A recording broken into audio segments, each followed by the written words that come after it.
വിഴിഞ്ഞം തുറമുഖം മുതൽ എയിംസ് മുതൽ വലിയ പ്രതീക്ഷകൾ കേരളത്തിന് കേന്ദ്ര ബജറ്റിലുണ്ട്. ഉമേഷ് ബാലകൃഷ്ണൻ, വിപിൻ സി വിജയൻ, ദീപക് ധർമ്മടം എന്നിവർ ഏറ്റവും പുതിയ വിവരങ്ങളുമായി ചേരുന്നുണ്ട്. അപ്പോൾ ആദ്യം നമ്മൾ ആരോടാ പോകുന്നത്? ആദ്യം ഉമേഷിലേക്ക് പോവാം. Umesh, good morning. ഉമേഷ്, ഇപ്പം നേരത്തെ ഹാഷ്മി പറഞ്ഞതുപോലെ തെരഞ്ഞെടുപ്പ് വരുന്ന സമയത്ത് അതിന് തൊട്ട് മുൻപാണ് ആ സംസ്ഥാനങ്ങൾക്ക് വലിയ രീതിയിൽ വാരിക്കോരി കൊടുക്കും. അപ്പോൾ ആ രീതിയിൽ തന്നെ നമ്മൾ വലിയ പ്രതീക്ഷയുണ്ട്. ഒപ്പം തന്നെ നമ്മുടെ സാമ്പത്തിക പ്രശ്നങ്ങളൊക്കെ പരിഹരിക്കണമെങ്കിൽ കഴിഞ്ഞ കുറേ നാളുകളായി ചോദിച്ചുകൊണ്ടിരിക്കുകയാണ്. കഴിഞ്ഞ ദിവസം നമ്മുടെ ധനമന്ത്രി കൊണ്ടു കൊടുത്തിട്ടുണ്ട്, കൃത്യമായിട്ട് കുറേ കാര്യങ്ങൾ പറഞ്ഞ് കണക്കുകൾ കൊടുത്തിട്ടുണ്ട്, റിപ്പോർട്ടുണ്ട്. അപ്പോൾ ആ രീതിയിലുള്ള പ്രതീക്ഷ നമുക്കുണ്ട്. എങ്ങനെ ഉണ്ടാകും, എന്താണ് കേരളത്തിൻ്റെ പൊതുവെയുള്ള ആ ഒരു പ്രതീക്ഷ? ഒറ്റവാക്കിൽ ഏതാവത് കിടക്കുമോ ഉമേഷ്?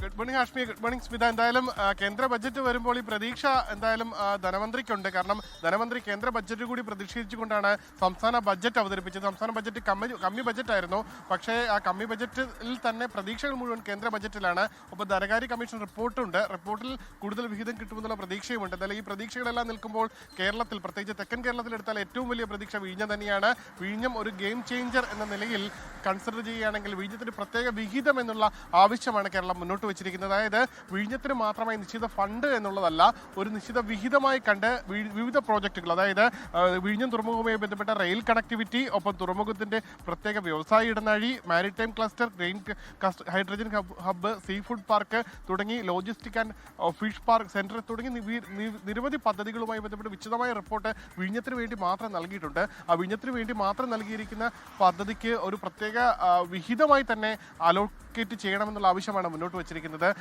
മറ്റത് ഈ എയിംസ് എന്ന ആവശ്യമാണ്. കാലങ്ങളായി എയിംസ് എന്ന ആവശ്യം മുന്നോട്ട് വെച്ചിട്ടുണ്ട്. എന്തായാലും തിരുവനന്തപുരം ജില്ലയിൽ എയിംസിന് വേണ്ടി സ്ഥലം നിശ്ചയിച്ച് കേന്ദ്രത്തെ അറിയിച്ചിട്ടുണ്ട് നെട്ടുകാൽ തേരിയിൽ. എന്തായാലും അത് ഒരു അനുകൂലമായ ഒരു സമീപനം ഉണ്ടായാലും ഒരു പക്ഷേ അത് തിരുവനന്തപുരത്ത് ലഭിച്ചാൽ ഒരു പ്രതീക്ഷയോടുകൂടി തെക്കൻ ജില്ലകൾക്ക് പ്രതീക്ഷയോടുകൂടി മുന്നോട്ട് പോകാനാകും. മറ്റൊന്ന് പരമ്പരാഗത വ്യവസായമാണ്. അത് പ്രത്യേകിച്ച് തെക്കൻ ജില്ലകളിൽ ഏറ്റവും സുപ്രധാനമായ രണ്ട് വ്യവസായങ്ങൾ, ഒന്ന് കയർ വ്യവസായവും കശുവണ്ടി വ്യവസായവുമാണ്. കശുവണ്ടി കയർ വ്യവസായ മേഖലയിലെ ഉത്തേജനത്തിന് വേണ്ടി പ്രത്യേക ഫണ്ട് അനുവദിക്കുമെന്നുള്ള ആവശ്യം മുന്നോട്ട് വെച്ചിട്ടുണ്ട്. റബ്ബർ കർഷകരുടെ ആവശ്യം, റബ്ബർ കർഷകർക്ക് വേണ്ടി ഒരു പ്രത്യേക ഫണ്ട് മാറ്റിവെക്കണം, അതിന് 1000 കോടി വേണം എന്നുള്ള ആവശ്യവും മുന്നോട്ട് വെച്ചിട്ടുണ്ട്. നേരത്തെ തന്നെ ഏകദേശം 29ഓളം ആവശ്യങ്ങൾ കേന്ദ്രത്തെ അറിയിച്ചതാണ്. അതേസമയം ഈ 29ഓളം ആവശ്യങ്ങളിൽ കാലങ്ങളായി ഉന്നയിക്കുന്ന ആവശ്യങ്ങളുണ്ട്. പ്രത്യേകിച്ച് സംസ്ഥാനത്തിന്റെ ധനസ്ഥിതി വളരെ മോശമാണ്. ഈ GST കുറച്ചതിനെ തുടർന്ന് ഒരു വർഷം 8000 കോടിയിലധികം രൂപയുടെ നഷ്ടം സംസ്ഥാനത്തിന് മാത്രം, പ്രത്യേകിച്ച് ഉപഭോക്തൃ സംസ്ഥാനമായതുകൊണ്ട് തന്നെ 8000 കോടിയിലധികം രൂപയുടെ നഷ്ടം സംസ്ഥാനത്തിന്റെ ഖജനാവിനുണ്ടാകുമെന്നുള്ളതാണ് പ്രാഥമികമായി കണക്കാക്കിയിരിക്കുന്നത്. ഇതുകൂടാതെ സംസ്ഥാനത്തിന്റെ കടമെടുപ്പ് പരിധി അത് 3%. അങ്ങനെ പല ഘട്ടങ്ങളിൽ നമ്മൾ സാമ്പത്തികമായി ഞെരുങ്ങുന്ന ഒരു സംസ്ഥാനമാണ്. അതിന് ഈ പറയുന്ന എന്താണ്, കേരളത്തിന് കൊടുക്കണോ അതോ കേരളത്തെക്കാൾ വികസനം കുറഞ്ഞ മറ്റ് സംസ്ഥാനങ്ങൾ കൊടുക്കണോ എന്ന ചോദ്യമൊക്കെ കാലാകാലങ്ങൾ ഉയരുന്നുണ്ട്. അപ്പം നമ്മൾ ഉറപ്പായി മറ്റ് സംസ്ഥാനങ്ങളെ കുറേയധികം മുന്നിലാണ് പല ഇൻഡെക്സുകൾ കേന്ദ്രത്തിന്റെ കണക്ക് പ്രകാരം തന്നെ. അപ്പോൾ നമ്മൾ ജനസംഖ്യാ നിയന്ത്രണം നമ്മൾ കൃത്യമായി പാലിച്ചവരാണ്. അപ്പോൾ അങ്ങനെ ശിശുമരണ നിരക്ക്, അങ്ങനെയുള്ള പല ഇൻഡെക്സുകൾ നമ്മൾ മുന്നിലായി എന്നത് കാരണം നമുക്ക് സഹായം കിട്ടാതിരിക്കുക എന്ന് പറയുന്നത് ശരിയല്ല. നമുക്ക് നമ്മുടേതായ ആവശ്യമുണ്ട്, നമുക്ക് നമ്മുടേതായ ആവശ്യങ്ങളുണ്ട്, ഇല്ലേ? അപ്പോൾ വിപിൻ സി വിജയൻ കൂടി ചേർന്ന്. വിപിൻ, അപ്പോൾ അങ്ങനെ നമുക്ക് ഗുഡ് മോർണിംഗ് വിപിൻ. അപ്പോൾ നമുക്ക് നമ്മുടേതായ ആവശ്യങ്ങളുണ്ട്. മധ്യ കേരളത്തിലേക്ക് വന്നാൽ അവിടെ ഈ പറയുന്ന ടൂറിസം, ഈ പറയുന്ന മലയോരം, ഈ പറയുന്ന എന്താണ് പല മത്സ്യബന്ധന മേഖല, ഒരുപാട് മേഖലകൾക്ക് ഒരുപാട് പ്രതീക്ഷകളുള്ള ഒരു ഏരിയയാണ് മധ്യ കേരളം. എല്ലാം കിട്ടുമോ വിപിൻ?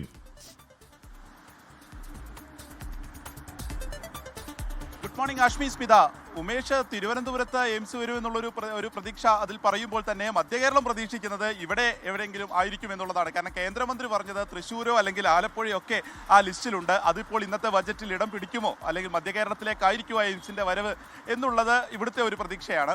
മറ്റൊന്നുള്ളത് പ്രധാനമായും മെട്രോയാണ്. മെട്രോയുടെ 2ാം ഘട്ട പണികൾ, അതായത് പിങ്ക് ലൈനിൻ്റെ പണികളൊക്കെ നടക്കുകയാണ്. അതിൽ ഇൻഫോ പാർക്ക് വരെയാണ് നീട്ടുന്നത്. അതിനൊരു കേന്ദ്രത്തിൻ്റെ വിഹിതം അതിൽ പ്രധാനമായിട്ടും പ്രതീക്ഷിക്കുന്നുണ്ട്. ഒപ്പം തന്നെ വാട്ടർ മെട്രോയിലും അതിൻ്റെ റൂട്ടുകൾ കൂട്ടുക, അതിന് കൂടുതലായിട്ടുള്ള ഒരു സഹായം, കേന്ദ്രത്തിൻ്റെ സഹായം ഉണ്ടാവുക എന്നുള്ളതാണ്. കാരണം എക്കണോമിക് സർവേയിലൊക്കെ ഏറ്റവും പ്രധാനമായിട്ടുള്ള ഒരു റൂട്ടായിട്ട് തന്നെ തീരുമാനിച്ചിരിക്കുന്നതൊക്കെ വാട്ടർ മെട്രോ ആണ്. അപ്പോൾ അതിലൊരു പ്രതീക്ഷ നമുക്ക് ഇപ്പോഴുണ്ട്.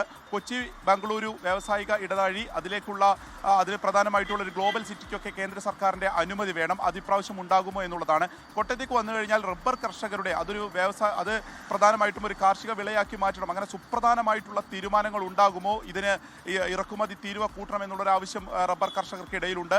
അത്തരത്തിലുള്ളൊരു സഹായം ഉണ്ടാകുമോ എന്നുള്ളത് കോട്ടയത്ത് നിന്ന് അവർ പ്രതീക്ഷിക്കുന്നുണ്ട്. ആലപ്പുഴയിൽ നമുക്ക് സ്വാഭാവികമായിട്ട് അറിയാവുന്നത് പോലെ തന്നെ ഒരു ടൂറിസം മേഖലയ്ക്കുള്ള ഒരു ഉണർവ് ആ മേഖലയിലേക്ക് പ്രതീക്ഷിക്കുന്നുണ്ട്. അത് ഉണ്ടാകുമോ എന്നുള്ളത് ഏറ്റവും പ്രധാനമാണ്. കാരണം വിദേശികൾ ഏറ്റവും കൂടുതൽ വരുന്ന ഒരു പ്രദേശം കൂടിയാണ് ആലപ്പുഴ.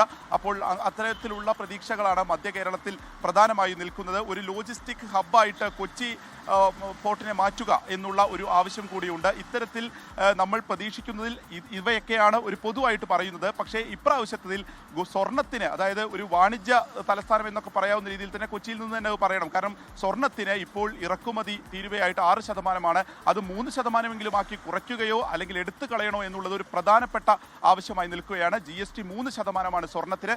അത് വളരെ 1%-ലേക്കെങ്കിലും കുറയ്ക്കണം എന്നുള്ള ആവശ്യം സ്വർണ്ണ മേഖലയിൽ നിന്ന് ഉയരുന്നുണ്ട്. കാരണം ഈ സ്വർണ്ണത്തിന് ഇപ്പോൾ നമുക്കറിയാവുന്ന പോലെ തന്നെ ഈ ഒരു വർഷം ഉണ്ടായിരിക്കുന്നത് അത്രയേറെ ഒരു റോക്കറ്റ് കുതിപ്പ് എന്ന് പറയാവുന്ന രീതിയിൽ 1.5 ലക്ഷത്തിലേക്ക് എത്തുമ്പോൾ ഈ 2 ആവശ്യങ്ങളാണ് സ്വർണ്ണ മേഖലയിൽ നിന്ന് ഏറ്റവും പ്രധാനമായി മലയാളികൾ ഉന്നയിക്കുന്ന ഒരു ആവശ്യം. ഓക്കെ, വിപിൻ സി വിജയനാണ് മധ്യകേരളത്തിന്റെ പ്രതീക്ഷകൾ നൽകിയത്. അവിടെ ഈ പറയുന്ന പോലെ കുറേയധികം പ്രതീക്ഷകൾ ആ മേഖലയ്ക്ക് മാത്രമായി, എക്സ്ക്ലൂസീവ്ലി ആ മേഖലയ്ക്കുണ്ട്. എന്തൊക്കെ കിട്ടും എന്ന് നമുക്ക് കാത്തിരുന്ന് കാണാം. ദീപക് ധർമ്മടം. ഇനി വടക്കൻ കേരളത്തിലേക്ക് പോയാലും ഈ എയിംസിന്റെ കാര്യം പറയുമ്പോൾ കോഴിക്കോട് കിനാലൂരിലാണ് സംസ്ഥാനം സ്ഥലം കണ്ടെത്തിയിട്ടുള്ളത്. ഒപ്പം തന്നെ ദീപക്, ഗുഡ് മോർണിംഗ്. ധർമ്മടം, നമ്മൾ പറയായിരുന്നു ഈ വന്യജീവി സംഘർഷത്തിൽ കൃത്യമായിട്ട് എന്തെല്ലാം രീതിയിലുള്ള പാക്കേജാണ് ഉണ്ടാവുക. വയനാടിന് എന്തിനു കിട്ടുമോ? വയനാടിന് എന്നാ കിട്ടും എന്ന് കോട്ടയത്താര് ചോദിച്ചാൽ. Hashmi, Smitha, very good morning. മലബാറിന് പൊതുവിൽ അവഗണന എപ്പോഴും ഉണ്ടാകാറുള്ളതാണ്. ആ അവഗണന മറികടക്കുമോ ഈ ബജറ്റിൽ എന്നുള്ളതിൽ മാത്രമാണ് സംശയം, അല്ലെങ്കിൽ ആശങ്ക, പ്രതീക്ഷ ഒക്കെയുള്ളത്. അതിലേറ്റവും പ്രധാനപ്പെട്ട കാര്യം ഒന്ന്, മലബാറിൽ എയിംസ് തന്നെയാണ്. എയിംസിന് സംസ്ഥാന സർക്കാർ മുന്നോട്ട് വെച്ചത് കോഴിക്കോട് കിനാലൂരിലെ സ്ഥലമാണ്. അതിൽ ഭൂമി ഏറ്റെടുക്കൽ ഉൾപ്പെടെയുള്ള നടപടിയുമായി മുന്നോട്ട് പോയി. അതിൻ്റെ പ്രഖ്യാപനം ഈ ബജറ്റിൽ ഉണ്ടാകുമോ? പ്രത്യേകിച്ചും കേരളം ഒരു പൊതുതെരഞ്ഞെടുപ്പിലേക്ക് പോകുമ്പോൾ കേരളത്തിന് കേന്ദ്രം അവഗണിക്കുന്നു എന്ന അവഗണനയാണ് കേരളത്തിന് കേന്ദ്രം നൽകുന്നത് എന്ന രാഷ്ട്രീയ നറേറ്റീവ് വളരെ കൃത്യമായി കണക്കുകൾ വെച്ച് മുൻപോട്ട് വയ്ക്കുമ്പോൾ അതിന് ഒരു ബദൽ മറുപടി എന്നുള്ള നിലയിൽ എന്തു നൽകും എന്നുള്ളതാണ് നോക്കി നിൽക്കുന്നത്. അതിലേറ്റവും വലുത് കിട്ടുകയാണെങ്കിൽ അത് എയിംസ് തന്നെയാണ്. മറ്റൊന്ന്, ഞാനിപ്പോൾ നിൽക്കുന്ന കാസർഗോഡാണ്. കാസർഗോഡ് എന്തെങ്കിലും കിട്ടുമെന്ന പ്രതീക്ഷയുണ്ട്. കാരണം BJP രാഷ്ട്രീയമായി നോട്ടം വയ്ക്കുന്ന മണ്ഡലങ്ങൾ ഒന്ന് കാസർഗോട്ടെ മഞ്ചേശ്വരമാണ്. അതുകൊണ്ട് തന്നെ കാസർഗോഡ് ജില്ലയിൽ എന്തെങ്കിലും ഉണ്ടാകും. പ്രത്യേകിച്ചും കാസർഗോഡിൻ്റെ എൻഡോസൾഫാൻ മേഖലയിലെ ദൈന്യത വളരെ ഭീകരമായി ഇപ്പോഴും തുടരുകയാണ്. അവിടേക്ക് എന്ത് കിട്ടും? എന്തെങ്കിലും ആശുപത്രി, ചികിത്സാ സഹായ പാക്കേജുകളോ എന്തെങ്കിലും ഉണ്ടാകുമോ എന്നുള്ളതാണ്. അതിവേഗ റെയിലിൻ്റെ സാധ്യതാ പഠനം പൂർത്തിയാകുന്ന ഒരു ഘട്ടത്തിൽ കാസർഗോഡ് വലിയ പ്രതീക്ഷയിലാണ്. അതൊന്ന്. എന്നാൽ അതേ സമയത്ത് ഏറ്റവും വലിയ സങ്കീർണമായ പ്രശ്നം, നേരത്തെ സ്മിത പറഞ്ഞതുപോലെ, മനുഷ്യ വന്യജീവി സംഘർഷം അതിൻ്റെ ഉച്ചസ്ഥായിയിലെത്തിയിരിക്കുകയാണ്. പൊറുതി മുട്ടിയിരിക്കുകയാണ് ജനം, പ്രത്യേകിച്ച് കർഷകർ, മലയോര മേഖലയിലെ കർഷകർ. അവർക്ക് ഏത് രീതിയിൽ, അത് ബജറ്റിൽ എങ്ങനെയാണ്, വിഹിതമാണോ, പാക്കേജാണോ, എങ്ങനെയാണ്, സംസ്ഥാനവുമായി ചേർന്നുള്ള ജോയിൻറ്റ് വെഞ്ചറാണോ, എന്തുണ്ടാകും എന്നുള്ളതാണ് കാത്തിരിക്കുന്നത്. അതുപോലെ തന്നെ ടൂറിസം മേഖലയിൽ നേരത്തെ തന്നെ സർഗാലയം കേന്ദ്രീകരിച്ചുള്ള ഒരു ടൂറിസം കോറിഡോറിന് പ്രഖ്യാപനമുണ്ടായിരുന്നു. അതിൽ അധിക വിഹിതം ഉണ്ടാകുമോ? പ്രത്യേകിച്ചും സംസ്ഥാന ടൂറിസം വകുപ്പ് പ്രത്യേകം കേന്ദ്ര ടൂറിസത്തെ കണ്ട് ചില അഭ്യർത്ഥനകൾ നടത്തിയിരുന്നു. അത്തരത്തിലുള്ള എന്ത് പ്രഖ്യാപനമുണ്ടാകും? മലബാറിൽ ഒരു ടൂറിസം ഇടനാഴിയുടെ സാധ്യത നേരത്തെ തന്നെ അതിനുള്ള സാധ്യതാ പഠനമൊക്കെ നടന്നതാണ്. അത്തരത്തിലൊരു വലിയ പ്രഖ്യാപനം ടൂറിസം വികസന മേഖലയിൽ പ്രതീക്ഷിക്കുകയാണ്. പൊതുവിൽ മലബാറിൻ്റെ മാത്രമായൊരു പ്രശ്നം അല്ല, കേരളത്തിൽ പൊതുവിലുള്ള പ്രവാസി മേഖലയിൽ കേന്ദ്രം എന്തു ചെയ്യാൻ പോകുന്നു എന്നുള്ളതും മലബാർ ഉറ്റുനോക്കുന്നതാണ്. ഹാഷ്മി, സ്മിത. ലോകത്തെവിടെയായാലും ഏത് സമയത്തും 24 വാർത്തകളും ഓഗ്മെന്റഡ് റിയാലിറ്റി പാക്കേജുകളും എക്സ്പ്ലെയിനറുകളും വിശദമായി കാണാൻ ഞങ്ങളുടെ യൂട്യൂബ് ചാനൽ നിങ്ങൾക്ക് സബ്സ്ക്രൈബ് ചെയ്യാം.